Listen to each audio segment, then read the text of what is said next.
Hello everyone, welcome back to the channel of knowledge heart.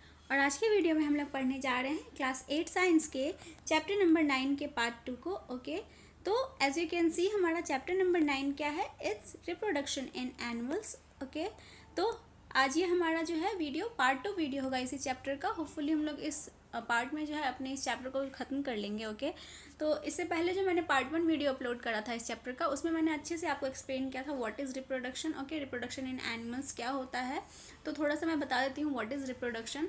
तो जैसे मैंने आपको बताया था कि हमारी लाइफ में जो है जितने भी लिविंग क्रिएचर्स हैं, आपके आसपास जितने भी लिविंग बींग्स हैं ना, उनकी लाइफ में कुछ लाइफ प्रोसेसेस होते हैं जिसके थ्रू ना हम एक living being and non living being को जो है ना डिफ्रेंशिएट करते हैं उन्हीं लाइफ प्रोसेस के थ्रू, कि अगर एक कोई लिविंग बींग है तो उसके अंदर कौन कौन से लाइफ प्रोसेसेस होंगे, जैसे कि उसमें nutrition, digestion, respiration, excretion, reproduction. तो यहाँ पे आया ना रिप्रोडक्शन, तो रिप्रोडक्शन भी वो लाइफ प्रोसेस में से एक है जो कि लिविंग बींग के एग्जिस्टेंस के लिए जो है ना बहुत इंपॉर्टेंट होता है। तो रिप्रोडक्शन होता क्या है, जिसको हिंदी में हम कहते हैं प्रजनन। ओके, तो ये क्या होता है ना, किसी भी स्पीसीज़ के पॉपुलेशन के कंटिन्यूशन के लिए बहुत इंपॉर्टेंट होता है। इसमें जो है ना एनिमल्स अपने जैसे ही similar kind of young ones को जो है ना प्रोड्यूस करते हैं। जैसे हम ह्यूमंस जो हैं वो बेबी को बर्थ देते हैं, डॉग जो है पपीज़ को जन्म देते हैं, कैट जो है किटन को जन्म देती है। ओके, मुर्गियाँ अंडे देते हैं, अंडे से बच्चे निकलते हैं। ठीक है, तो इस तरह से क्या होता है, यही रिप्रोडक्शन है। ओके, जिनके थ्रू जो है ना किसी भी स्पीसीज़ का, जैसे हम ह्यूमन स्पीसीज़ हो गए, डॉग अलग स्पीसीज़ है, तो उनके स्पीसीज़ का जो है ना पॉपुलेशन वो आगे बढ़ते रहता है, उनकी इसका स्पीसीज़ जो है वो कंटिन्यू आगे तक रहता है। ठीक है, तो ये कितना इंपॉर्टेंट है, क्योंकि अगर नहीं रिप्रोडक्शन नहीं होगा तो फिर उस तरह के स्पीसीज़ जो हैं वो एक्सटिंक्ट कर जाएंगे, नहीं मिलेंगे। तो ये लाइफ प्रोसेस में से एक इम्पॉर्टेंट लाइफ प्रोसेस है हमारा। ओके, तो रिप्रोडक्शन भी जो है ना टू काइंड्स के होते हैं, एक होते हैं ए सेक्सुअल रिप्रोडक्शन एंड एक होते हैं सेक्सुअल रिप्रोडक्शन। तो हमने सेक्सुअल रिप्रोडक्शन जो है ना हम वो पढ़ रहे थे और हम एनिमल्स में पढ़ रहे हैं इस चैप्टर में। ओके, तो हमने अच्छे से यहाँ पे sexual and A sexual reproduction क्या होता है वो मैंने आपको एक्सप्लेन कर दिया था। एंड आपको जो है ना ह्यूमंस में जो है मेल रिप्रोडक्टिव ऑर्गन क्या होता है उसको अच्छे से मैंने एक्सप्लेन किया था आपको। एंड फीमेल रिप्रोडक्टिव ऑर्गन जो है ये ओवरी को मैंने अच्छे से आपको एक्सप्लेन किया था। एंड फर्टिलाइजेशन क्या होता है ये भी बताया था आपको। ओके, यहाँ पे फर्टिलाइजेशन हो रहा है किस तरह से। तो आप लोगों ने अगर पार्ट 1 वीडियो नहीं देखा है ना, तो जाकर के क्लास 8 की प्लेलिस्ट में जाकर के आप मेरे चैनल पे नॉलेज हार्ट पे जाओगे, क्लास 8 की प्लेलिस्ट में जाकर के आप जो है ना चैप्टर 9 सर्च करोगे तो आपको मिल जाएगा। आप उसमें पहले पार्ट 1 वीडियो जो है वो देखो, तभी आपको पार्ट 2 वीडियो वो अच्छे से एक्सप्लेन होगा, क्योंकि आपके पीछे के जो भी डाउट्स होंगे वो क्लियर होंगे, तभी आपको चीज़ें जो है ना आगे अच्छे से समझ में आएंगी। ओके, तो मैंने फर्टिलाइजेशन आपको अच्छे से बता दिया था। एंड ओके, तो आज के वीडियो में ना हम यहाँ से स्टार्ट करेंगे फ्रॉम डेवलपमेंट ऑफ एम्ब्रियो से। ओके, फर्टिलाइजेशन के बाद जो है जाइगोट फॉर्मेशन होता है, जाइगोट फॉर्मेशन के बाद क्या होता है, एम्ब्रियो का डेवलपमेंट होता है। ठीक है, तो आज का पार्ट 2 वीडियो हमारा यहाँ से स्टार्ट होगा। तो चलिए विदाउट डिले स्टार्ट करते हैं अपने इस चैप्टर का part 2 video. Okay, and video start करने से पहले मैं आप सभी से रिक्वेस्ट करना चाहूँगी कि अगर अभी तक आप लोगों ने मेरे चैनल को सब्सक्राइब नहीं किया है, कोई भी फर्स्ट टाइम मेरे चैनल पे विजिट कर रहे हैं ना, तो नीचे सब्सक्राइब का बटन है उसे प्रेस करना बिल्कुल ना भूलें, क्योंकि आपको सब्सक्राइब करोगे तो मुझे मोटिवेशन मिलेगा और आपको ऐसे ही हर सब्जेक्ट से रिलेटेड वीडियोज़ जो हैं वो आगे फ्यूचर में मिलती रहेंगी। तो आगे इस तरह से वीडियोज़ पाने के लिए मेरे चैनल को सब्सक्राइब करें। एंड अगर वीडियोज़ अच्छी लगती हो तो वीडियोज़ भी लाइक किया करें। तो चलिए विदाउट डिले अपने NCERT टेक्स्ट बुक का लाइन बाय लाइन एक्सप्लेनेशन देखते चलते हैं। तो कहा जा रहा है fertilisation result in the formation of zygote which begins to develop into an embryo, figure 9.8। तो हमने इससे पहले देखा था ना फर्टिलाइजेशन में जो है यहाँ पे mail sperm and female egg जो है उनका फर्टिलाइजेशन वो एक जगह होते हैं, उनका फर्टिलाइजेशन होता है, जिससे क्या होता है जाइगोट का फॉर्मेशन होता है। ओके, यह जाइगोट यहाँ पे दोनों के जो है न्यूक्लियस वो फ्यूज़ कर रहे हैं। ओके, तो जाइगोट के बाद क्या होता है, एम्ब्रियो का डेवलपमेंट होता है। ओके, फिर उससे यंग वन जो है वो डेवलप होना स्टार्ट करता है। तो zygote divides repeatedly to give rise to a ball of cells, figure 9.8 भी। तो 9.8 में जो है हमें एम्ब्रियो दिखाया गया है। ओके, तो आप यहाँ पे देखो इस तरह से यहाँ पे जाइगोट है, ठीक है, और यहाँ पे सेल्स, वो जाइगोट जो है बहुत सारे सेल्स में जो है ना वो डिवाइड होना स्टार्ट करती हैं, फिर ये सेल्स जो हैं आगे फर्दर डिवाइड करती हैं। तो इस तरह से जो है ना देख रहे हो आप कितने क्लस्टर ऑफ सेल्स में जो है ये डिवाइड हुई हैं। Okay, the zygote divides repeatedly to give rise to a ball of cells, figure 9.8 भी। तो यही भी कहा गया है कि जाइगोट जो है बहुत सारे सेल्स में डिवाइड करती है। यहाँ बी में आपको दिखाया गया है इस तरह से। Okay, and the cells then begin to form group that develop into different tissue and organ of the body। And आपको पता ही है कि सेल्स जो हैं वो आगे उनका सेल के ग्रुप को हम क्या कहते हैं, टिश्यू कहते हैं, एंड टिश्यू के ग्रुप को हम क्या कहते हैं, ऑर्गन कहते हैं। तो उसी तरह से सेल जो है ना फिर डिवाइड करते हुए फिर जो है ना ग्रुप फॉर्म करती है, जिससे टिश्यू बनते हैं, टिश्यू से फिर फर्दर जो है ना ऑर्गन बनते हैं। तो जो यंग वन डेवलप हो रहा होता है उसके अंदर, उसके में फर्दर धीरे धीरे जो है ना डेवलपमेंट होती है, पहले टिश्यू बनते हैं, फिर ऑर्गन बनते हैं, फिर उनके जो डिफरेंट बॉडी पार्ट्स हैं उनके, जैसे उनके नाक हो गए, कान हो गए, हाथ हो गए, पैर हो गए, ये सभी डेवलप होना स्टार्ट करते हैं उनसे। ओके,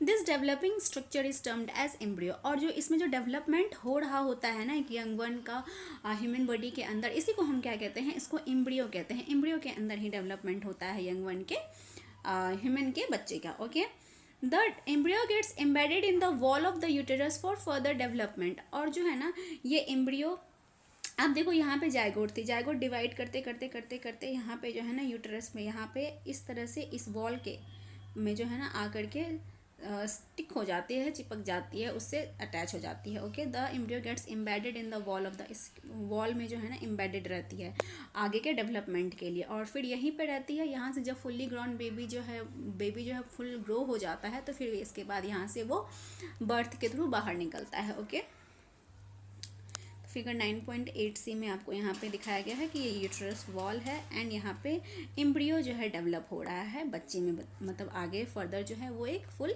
ग्रॉन यंग वन बन रहा है। The embryo continues to develop in the uterus. ठीक है, तो यूटेरस में जो है फिर ये रहा यूटेरस। ठीक है, यहाँ पे ही जो है ना ये एम्ब्रियो यहाँ पे डेवलप होना स्टार्ट होता है। Okay, it gradually develops part such as hands, legs, head, eyes, ears etcetera. तो उसके बाद क्या होता है, धीरे धीरे उनके बॉडी पार्ट्स डेवलप होते हैं, जैसे कि उनके हाथ पैर, जैसे मैंने आपको बताया आँख, कान, नाक। Okay, the stage of the embryo in which all body parts can be identified is called a foetus. Okay, तो अब एम्ब्रियो का वैसा स्टेज, ठीक है, जहाँ पे कि हमें उसके सारे बॉडी पार्ट्स जो है ना वो दिखने लग जाते हैं, विजिबल हो जाते हैं, उसको हम क्या कहते हैं, फोइटस कहते हैं। ओके, आप देखो ये फोइटस का फिगर है यूटेरस के अंदर। आपको यहाँ पे एक छोटा सा बच्चा जैसा दिख रहा है ना, उसका सब कुछ आपको पैर, हाथ, आँख, नाक, यहाँ पे कान, सब कुछ दिखाई दे रहा है, फेस। ओके, तो इसको हम क्या कहेंगे, इसको हम कहेंगे फोइटस। ओके, तो आपसे अगर कोई पूछे कि व्हाट इज़ फोइटस, तो फोइटस जो है वो पार्ट होता है एम्ब्रियो का जहाँ पे कि जो डेवलप कर रहा होता है बेबी, उसके सारे जो है ना बॉडी पार्ट्स वो आइडेंटिफाई हो जाते हैं, दिखने लगते हैं, तो उसको हम क्या कहते हैं, फोइटस कहते हैं। ओके, छोटा बच्चा जो एम्ब्रियो में पल रहा होता है उसको हम फोइटस कहते हैं। When the development of the fetus is complete, the mother gives birth to the baby। और जब इस fetus का डेवलपमेंट कंप्लीट हो जाता है तो फिर जो है बच्चे का जन्म होता है। ओके, 9 मंथ्स लगते हैं ना बच्चे को पैदा होने में, तो इन 9 मंथ्स में जो है वो पूरा डेवलपमेंट होता है। Okay, internal fertilisation takes place in hens also. Okay, तो फिर से जो है ना इंटरनल फर्टिलाइजेशन की बात कही जा रही है। इंटरनल फर्टिलाइजेशन, एक्सटर्नल फर्टिलाइजेशन आपको मैंने पार्ट 1 वीडियो में बताया था।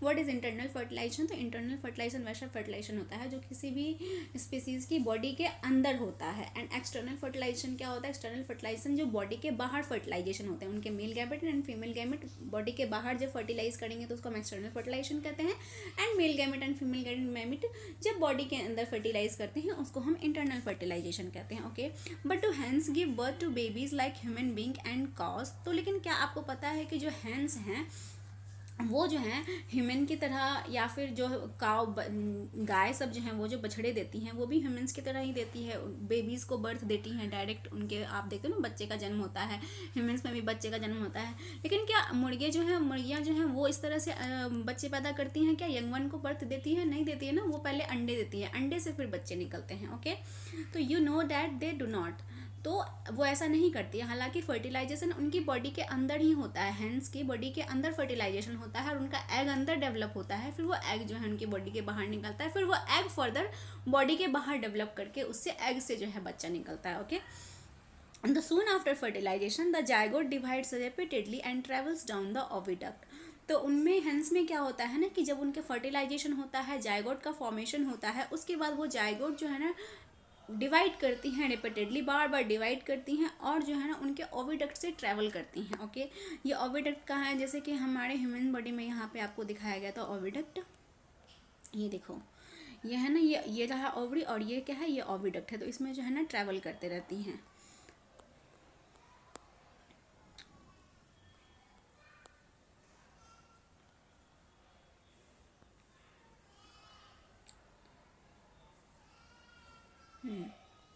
As it travels down many protective layers are formed around it. और जब ये ट्रैवल कर रही होती हैं तो इसके चारों ओर जो है ना प्रोटेक्टिव लेयर जो है वो फॉर्म हो जाता है। द हार्ड शेल टेट्यूशरी in a hen's egg is one such a protective layer. और आप देखते हो ये भी अंडे मार्केट से आप खरीद करके लाते हो तो उसके बाहर का लेयर जो होता है वो कितना हार्ड होता है, उसको फोड़ते हैं फिर अंदर से हमें जो वो खाने वाला पार्ट होता है वो अंदर से निकालते हैं, जो यक होता है। Okay, after the hard shell is formed around the developing embryo. तो जो उनका जो एम्ब्रियो डेवलप हो रहा है जाइगोट फॉर्मेशन के बाद, जो एम्ब्रियो डेवलप होता है तो उसके जो हार्ड शेल का फॉर्मेशन होता है डेवलपमेंट ऑफ एम्ब्रियो के बाद, then hen finally lays the egg. तब जो क्या करती है मुर्गियाँ, वो अंडे देती हैं, यानी कि वो लोग जो एक तरह से कहिए तो वो अंडे को बर्थ देती हैं एंड फिर अंडे से बच्चा निकलता है। ओके, डायरेक्ट बच्चे को जन्म नहीं देती हैं।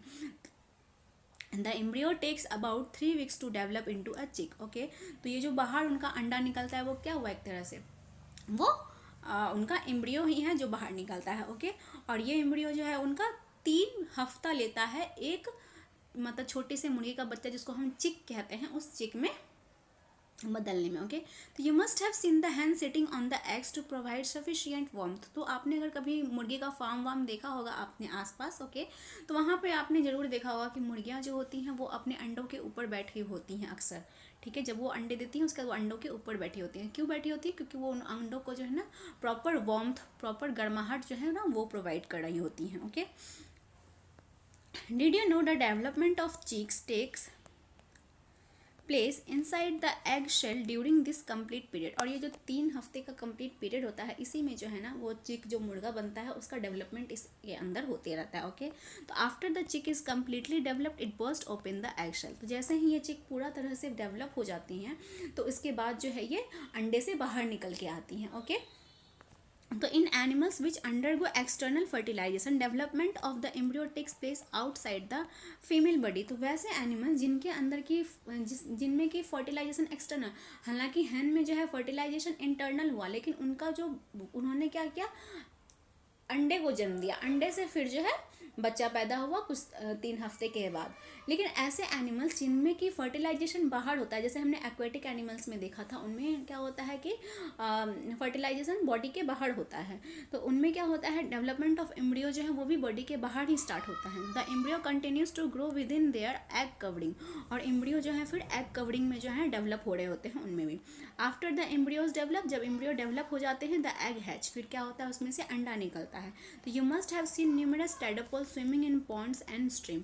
तो आपने जो है ना तालाबों में या जहाँ पानी होता है वहाँ पे आपने टैडपोल्स देखा होगा। अक्सर वो मेंढक के छोटे छोटे जो बच्चे वाला स्टेज होता है ना उसको टैडपोल कहते हैं, तो वो टैडपोल आपने देखा होगा। ठीक है, and now is our term is viviparous and oviparous animal. Okay, अब विविपेरस एनिमल्स क्या होते हैं एंड ओविपेरस एनिमल्स क्या होते हैं। ओके, तो we have learn that some animals give birth to young ones while some animals lay egg which later develop into young ones. तो अभी हमने कुछ देर पहले ही देखा ना इस चैप्टर में, हमने जैसे ह्यूमंस का एग्जांपल देखा। ओके, तो हमने ह्यूमंस में क्या देखा, ह्यूमंस जो है ना बेबीज़ को बर्थ दे रहे हैं डायरेक्टली। ओके, जितना भी उनका डेवलपमेंट प्रोसेस है उनके बेबी का उनके बॉडी के अंदर होता है एंड वो लोग जो है बॉडी से बाहर बच्चे को निकालते हैं। ओके, बॉडी मतलब बर्थ देते हैं यंग वन को। लेकिन हमने मुर्गी का एग्जाम्पल देखा तो वो लोग क्या कर रही हैं कि वो अंडे को मतलब कि अंडे दे रही हैं, अंडे के बाद से जो है फिर कुछ दिन के बाद उस अंडे में फर्दर डेवलपमेंट होता है, उससे फिर यंग वन होता है। ठीक है, तो वैसे एनिमल जो कि यंग वंस को पैदा करते हैं, जैसे कि हम ह्यूमंस हम यंग वंस को पैदा करते हैं, कुत्ते हो गए, क्या कहते हैं आपको, गाय हो गई। ठीक है, ये सब क्या कर रहे हैं, डायरेक्ट यंग वंस को बर्थ दे रहे हैं। तो ऐसे एनिमल जो यंग वंस को बर्थ देते हैं उनको हम विविपेरस एनिमल कहते हैं। ओके,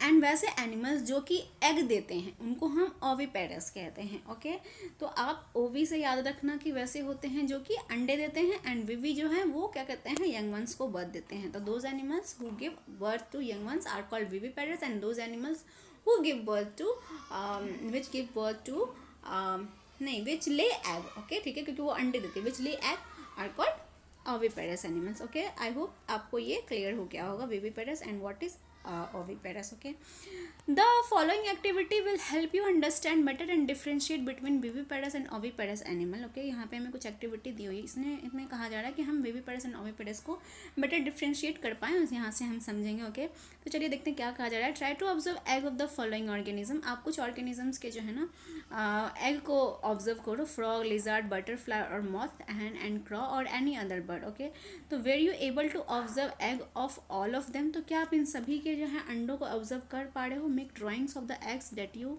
हैव ऑब्जर्व, तो आपने इन एनिमल्स के जो है ना अगर एग देखा है तो उनको आप ऑब्जर्व करो और उनका ड्राइंग बनाओ। ओके, तो कहा जा रहा है the egg of a few animals are easy to observe because their mothers lay them outside their bodies. Okay, तो कुछ एनिमल्स के अंडे जो है इजीली अवेलेबल होते हैं, जैसे कि हमने मुर्गी का अंडा देखा क्योंकि वो अच्छे से हमें विजिबल हो रहा है, वो अंडे दे रही है और काफ़ी बड़ा भी होता है अंडे। ओके, तो these are example of oviparous animals, तो ये सभी क्या है, ओविपेरस एनिमल्स के एग्जाम्पल्स हो गए। Okay, but you would not be able to collect the egg of a dog, cow और अ कैट। लेकिन आपने कभी कुत्ते का अंडा कलेक्ट किया है, कभी आपने काव का अंडा कलेक्ट किया है, क्या आपने बिल्ली का अंडा कलेक्ट किया है, या कभी इंसान का अंडा कलेक्ट किया है? नहीं ना, इनके अंडे नहीं, ये अंडे नहीं देते हैं, ये डायरेक्ट यंग वंस को बर्थ देती हैं। ओके, तो this is because they do not lay eggs. क्यों? क्योंकि ये लोग हैं अंडे नहीं देती हैं, ये डायरेक्ट यंग वंस को बर्थ देती हैं। तो the mother give birth to the young ones, these are example of viviparous animal. तो ये सभी जो कुत्ते हो गए, आपको गाय हो गई, बिल्लियाँ हो गई, ये सभी क्या है, विविपेरस एनिमल्स के एग्जाम्पल्स में आते हैं। ओके, तो can you now give some more example of viviparous and oviparous animals. तो क्या आप इन सभी जो है कुछ और भी विविपेरस एंड ओविपेरस एनिमल्स के एग्जाम्पल्स दे सकते हो। ओके, ना is young ones to adult. Okay, अब हमने तो ये देखा कि बच्चे पैदा होते हैं, अब यंग वंस में से फिर एडल्ट्स में कैसे जो है चेंज होता है। ओके, तो the new individual which are born to hatch from the egg continue to grow till they become young adults. Okay, तो जो नया इंडिविजुअल जो कि अंडे में से बाहर निकलता है, ओके, वो क्या होता है, फिर भी कंटिन्यू ग्रो करता है बड़े होने के लिए। जैसे हम ह्यूमंस ही देखो, हम छोटे बच्चे को पैदा करते हैं तो हमेशा छोटा तो नहीं होता है ना, वो धीरे धीरे धीरे करके बड़ा होते जाता है, बड़े होते होते एडल्ट बनता है, एडल्ट से फिर बूढ़ा होता है, तो वो धीरे धीरे धीरे ग्रो करते ही रहता है। ओके, तो in some animals the young ones may look very different from the adults. लेकिन कुछ एनिमल्स में जो उनके यंग वंस हैं, जो उनके छोटे बच्चे, जो सबसे स्टार्टिंग एज में जो यंग वंस होते हैं, वो उनके अडल्ट से काफ़ी डिफरेंट दिखते हैं। ओके, जैसे कि recall the life cycle of the silk worm, egg, larva और कैटरपिलर, पुपा, एडल्ट। ओके, तो हमने क्लास 7th में पढ़ा था ना ये चैप्टर, ये सिल्क वर्म का लाइफ साइकिल हमने देखा था फाइबर टू फैब्रिक में, शायद क्लास 7th में। ओके, उसमें हमने सिल्क वर्म का लाइफ साइकिल देखा था। ओके, तो आपको वो याद है, अगर याद कर पा रहे हो, रिकॉल कर पा रहे हो, तो वहाँ हमने देखा था कि उनका लाइफ साइकिल में एग होता है, एग से फिर लार्वा वाले स्टेज में जाते हैं जिसको कि हम कैटरपिलर कहते हैं, लार्वा के स्टेज को कैटरपिलर कहते हैं, उससे फिर प्यूपा के स्टेज में, एंड देन फिर वो एडल्ट सिल्क मथ में जो है वो चेंज होता है। तो यू स्टडीड इन क्लास 7। तो okay, frog is another example, figure 9.10। तो उसी तरह से फ्रॉग जो होता है, मेंढक जो होते हैं, उनमें भी इस तरह से लाइफ साइकिल चलता है उनका। ओके, उनमें भी जो है ना अंडे होते हैं, अंडे से लार्वा का स्टेज आता है, उससे फिर एक यंग वंस बनता है। ओके, तो फ्रॉग का जो लाइफ साइकिल होता है उसमें क्या क्या कौन कौन से स्टेजेस आते हैं, एग होता है, उसके टैडपोल होता है जो कि उनका लार्वा वाला स्टेज होता है, उसको टैडपोल कहते हैं, फिर उससे जो है एडल्ट में चेंज होता है। ओके, तो don't the tadpole look so different from the adults. तो आप यहाँ पे देखो, जो इसके टैडपोल है मेंढक के, आपको ये मेंढक है, ठीक है, और ये जो आपको टैडपोल्स दिख रहे हैं, फिर ये लेट टैडपोल्स दिख रहे हैं आपको, ठीक है, ये छोटा टैडपोल है, ये थोड़ा बड़ा टैडपोल है। ओके, तो ये आपको कुछ भी सिमिलैरिटीज दिख रही है इस फ्रॉग से? बिल्कुल नहीं, तो मछली की तरह से दिख रहा है, और यहाँ पे तो कुछ अलग सा एक ऑर्गेनिज्म है। तो वही यहाँ पे कहा जा रहा है कि ये जो है बिल्कुल अलग नहीं दिख रहा है आपको।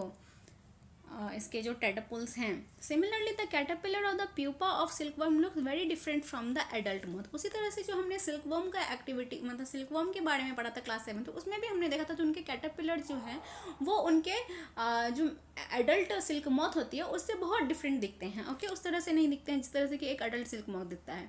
तो the features that are present in the adult are not found in this young ones. तो जो फीचर्स उनके एडल्ट्स में प्रेजेंट होते हैं वो इन यंग वन स्टेज में जो होते हैं, इनके लार्वा स्टेज में, आपको वो नहीं दिखेंगे। Okay, then what happens to the tadpoles और कैटरपिलर्स देयर आफ्टर। तो क्या होता है, जो इनमें वो सारे कैरेक्टर्स नहीं दिखते हैं कैटरपिलर्स में एंड लार्वा में। तो you must have seen a beautiful moth emerging out of the cocoon. Okay, तो आपने देखा ही था सिल्कवॉर्म में कि जो कोकून से जो है एक सिल्कवॉर्म जो है, एडल्ट सिल्कवॉर्म जो है वो पैदा होता है। ओके, तो in the case of tadpole they transform into adults capable of jumping and swimming. तो जो यहाँ पे फ्रॉग अंडे मेंढक के बारे में एग्जाम्पल दिया हो गया है, इनमें जो है ना ये ट्रांसफॉर्म होते हैं, एडल्ट्स में बदलते हैं, लार्वा स्टेज से टेडपोल स्टेज से एडल्ट्स में चेंज होते हैं।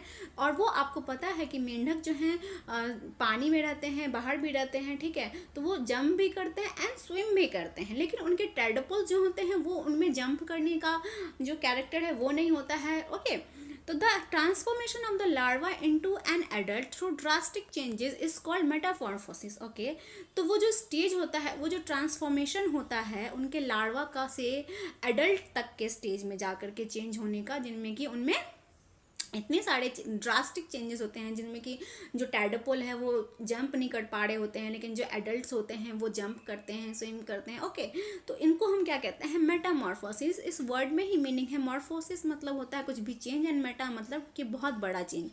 ऑब्वियसली बड़ा ही चेंज है, क्योंकि जो लार्वा स्टेज में था वो ना, उसमें वो सारे कैरेक्टर्स आपको देखने को नहीं मिल रहे थे एंड लुक्स भी बहुत डिफरेंट था।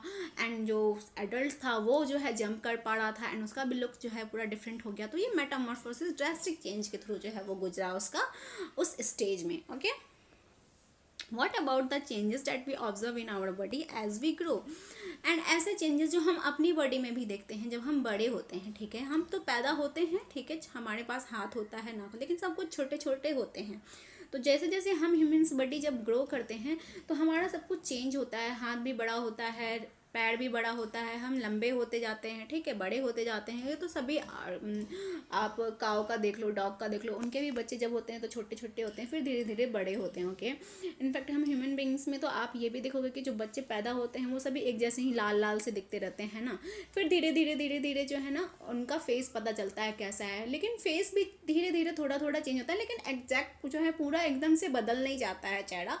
जैसा जो है रिजेंबलेंस आपको दिखेगा, बचपन में एक रिजेंबलेंस रहता है, लेकिन यह है कि नाकें लंबी होती हैं, आँख जो है या फेस लंबा होता है या थोड़ा सा गोल हो गया, कभी आप कोई मोटा हो गया तो उसका फेस ज़्यादा इस तरह से फफी सा लगता है।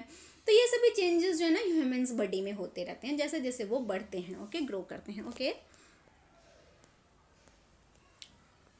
Do you think we too undergo metamorphosis. तो आपको क्या लगता है कि हम लोग भी मेटामॉर्फोसिस चेंज के थ्रू गुजरते हैं? नहीं, हम मेटामॉर्फोसिस इतने ज़्यादा ड्रास्टिक चेंज के थ्रू हम नहीं गुजरते हैं। मीन्स बॉडी हम में होता है, हमारे आँख नाक पैर लंबे होते हैं। ओके, हमारा थोड़ा सा चेंज होता है, लेकिन हमारा रिजेंबलेंस वही होता है। ओके, हालांकि जब हम छोटे होते हैं तो हम चल नहीं पाते हैं, लेकिन धीरे धीरे चलना सीखते हैं। एक बार सीख जाते हैं तो फिर चलते रहते हैं। ठीक है, लेकिन ऐसा नहीं है कि हमें देख करके ये कोई, हम जो यंग वंस को जब बर्थ देते हैं तो उस टाइम में ये देख के नहीं कहेगा कि हाँ ये इंसान का बच्चा नहीं। जिस तरह से हमने फ्रॉग के एग्जाम्पल में देखा, उनका लार्वा और उनके फ्रॉग में तो बिल्कुल भी देख के नहीं लग रहा था कि उसी फ्रॉग का टैडपोल है। ओके,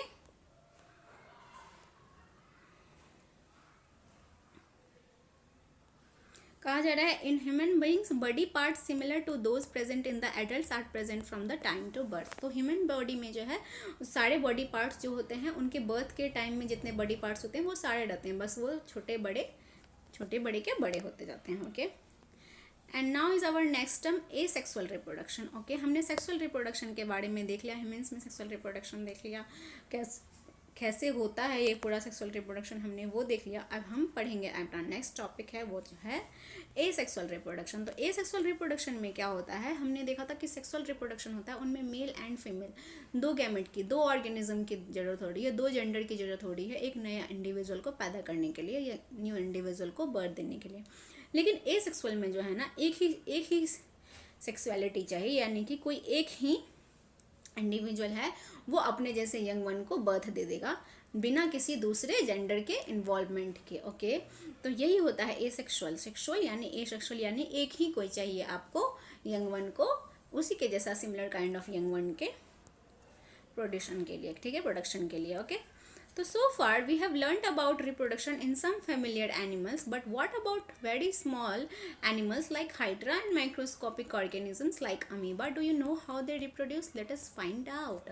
तो यहाँ पे कहा जा रहा है कि क्या आपको पता है कि हमने तो अभी तक देख लिया कि हम रिप्रोडक्शन कुछ एनिमल्स में देख रहे थे, हम ह्यूमंस में देख रहे थे, लेकिन कुछ ऐसे बहुत छोटे छोटे ऑर्गेनिजम्स होते हैं जिनको कि हम माइक्रोस्कोप के थ्रू देखते हैं, उनमें किस तरह से जो है रिप्रोडक्शन होता है। जैसे कि यहाँ पे आपको हाइड्रा का एग्जाम्पल लिया गया है एंड अमीबा का एग्जाम्पल लिया गया है।